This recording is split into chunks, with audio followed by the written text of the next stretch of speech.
I bet none of you guys have seen a K24 and a BMW DCT gearbox in a 1965 Nissan Silvia before.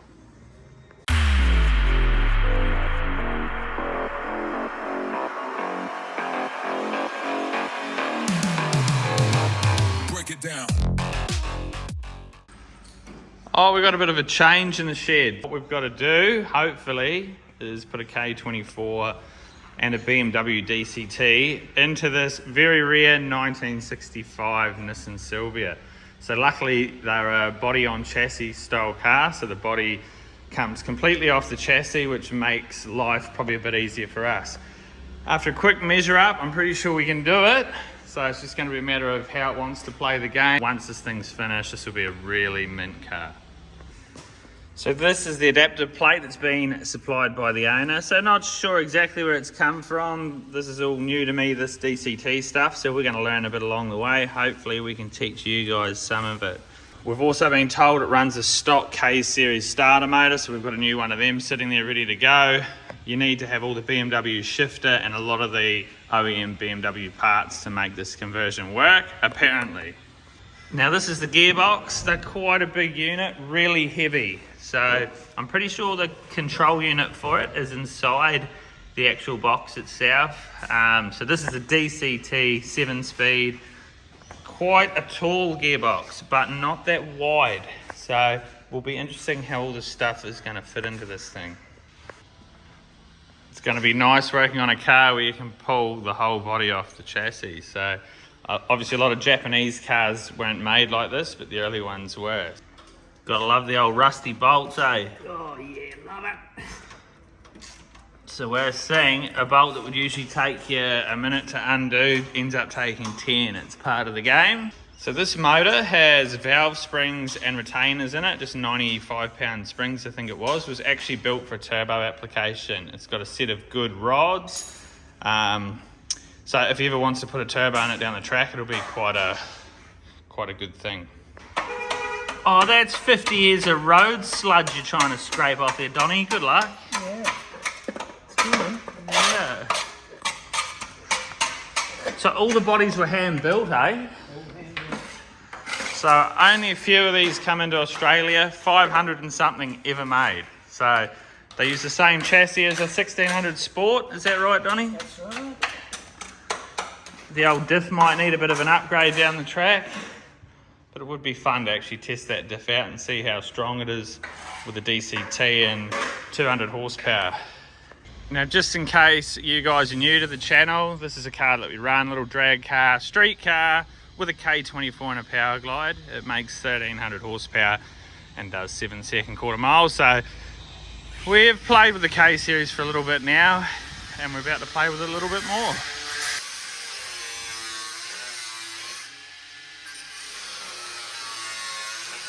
So something we see all the time, you get an engine and it hasn't got any locating dowels in the back for your bow housing. So obviously there for a reason, and it's to centralise your gearbox right onto the back of your motor. So there are the spots there and there for our dowels, and obviously the bolts run through that. So without them, you can never know that that gearbox is dead centre. So make sure you put your locating dowels in. Make sure they're not too long that you actually come into the bottom of this, and when you tighten the bolts you're not actually pulling the two faces up. So same as on the top of a block to your head. I've seen that before as well, and people wonder why the head gaskets are leaking, and it's because the dowel's actually holding the head up off the block. Well, I wouldn't have thought Mr. Nissan would have put this on there. Who welded that? Come on guys, own up to it. Leave a comment actually, which one of your mates welded that up? Tag one of your mates that's really good at MIG welding. That's shocking. Well, looks like he could be ready for the drag and drives. It's got the old tow bar on there. Don't know how much you'd want to tow with it. Oh, it's a fancy bit of kit, but we did notice a few of the bolts they come with different lengths, or wrong lengths I should say.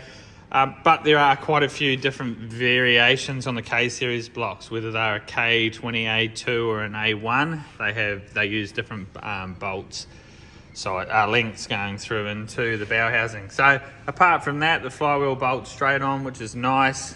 The adapter plate's really nice. Everything's been made pretty well. So we'll see how the starter motor goes, and then we'll see how the gearbox likes to bolt on.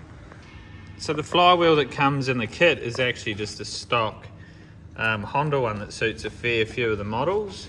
So dual mass, pretty clever how they've made this. So that's the drive plate fitted up, which obviously just bolts to where your pressure plate would have originally bolted onto your flywheel. Another really well-made, nice piece of gear from these guys.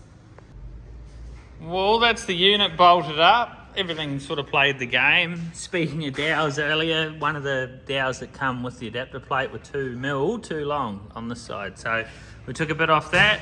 Now we'll be ready to try and sit this in the chassis. Looking at it or just measuring up a few things, it's not going to be too straightforward. We're going to have to change the cross member in the centre.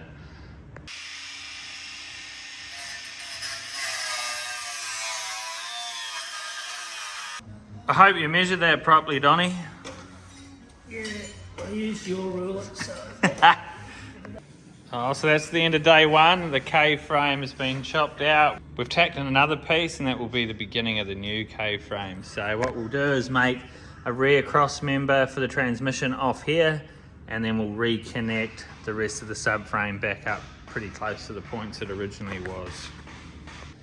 Oh, we're pretty lucky at Auto Perfection. We've got a couple of really nice sponsors, I'm pretty sure, who are watching this video. We're starting to get some stuff ready for Drag Challenge. So we've got tyres, because sometimes leading up to that event, tyres can get quite scarce in Australia. So we've made sure we've got them first.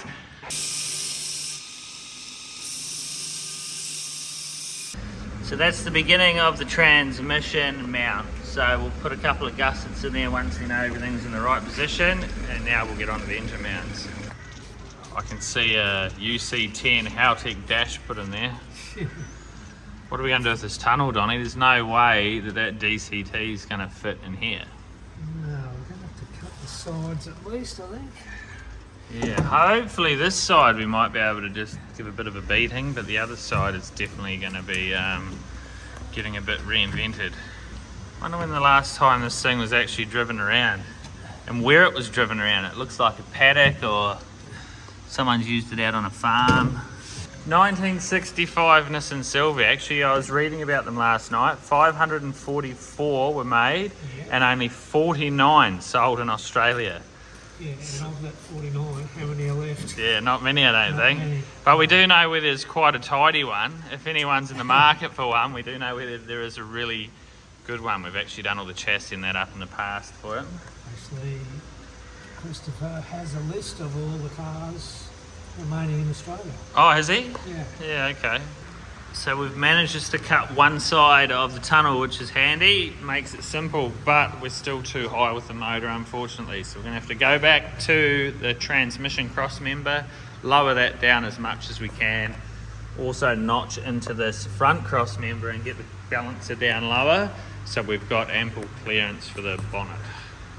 Well, that's going to give us another 40mm to lower the motor at the front, which will be good. We've cleaned up the side of the chassis rails where the old K-frame used to go, or X-member in the middle of the car, if you want to call it that. And now we will try and make some pieces to connect that back up. Oh, the new improved K-frame, mate. How good's that? That should add all that strength back in. Now we do have the transmission offset slightly to one side for many different reasons, but if you're looking at it wondering, he hasn't put that in the middle. That's on purpose. So with the front notched out, we'll give it the final go. Hopefully everything fits now. So we're definitely a bit lower. Still got 2 foot of ground clearance. Yeah, that's the thing, eh? That's such a high car to begin with. We're lucky. Underneath, the transpan's way up still. The sum's way up. Now we're racing this weekend at Willowbank, so hopefully we can go and get this thing back out and give it a real good nudge. Work through all these little gremlins with the billet block. But all going to plan, we should be able to pump some 7s for you guys again. Righto, if you want to see more of this, make sure you subscribe. That's the end of this video. We'll get back into it again, and we'll have another video out for you guys next week with it all mounted up. Over and out. See you in the next one. Well, that was interesting. Break it down.